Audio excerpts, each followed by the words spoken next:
கேட்டதெல்லாம் அல்லாஹ் தரணும். அல்லாஹ் அடிமை இல்லை. நாங்க கேட்டதில் அல்லாஹ் விரும்பினதை தந்தா அவன் எஜமான். நல்லா புரிந்து கொள்ளுங்கள் பெரியவர்களே. தப்பான அபிப்பிராயங்கள். தஹஜ்ஜுத் தொழுது நாங்க கேட்டா அது நடக்கணும். நாங்க அடிமை, அவன் எஜமான். அவன் எஜமான். அவன் அவனுடைய அடியார்களுக்கு விரும்பியதை கொடுப்பான், விரும்பியதை தாமதப்படுத்துவான். நீங்கள் வரலாறு நெடுகிலும் பாருங்க, கடைசி கட்டத்தில் தான் அல்லாஹ்வுடைய உதவி வந்து சேரும். அதனால தான் குர்ஆன்ல எங்க பார்த்தாலும் இஸ்தஈனு பிஸ்ஸப்ரி வஸ்ஸலாஹ், தொழுகையை கொண்டு உதவி தேடுங்கன்னு மட்டும் வரல, பொறுமையும் தொழுகையும் கொண்டு உதவி தேடுங்க. பொறுமை அந்த தொழுகையோடு நிக்கணும்.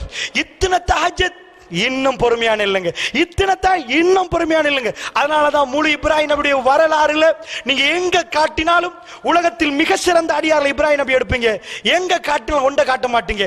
இப்ராஹிம் நபி இத்தனை தஹஜ்ஜுத் தொழுதார், இத்தனை 1000 தர்மம் பண்ணினார், இத்தனை ஆட்டு மந்தைகளை தர்மம் பண்ணினார், இவ்வளவு வீட கொடுத்தார், காட்ட மாட்டீங்க. ஒன்றை காட்டுவீங்க. இப்ராஹிம் நபி நெருப்ப போட போக்கல ஹஸ்பி அல்லாஹு வ நிஅமல் வக்கீல் சொன்னார்.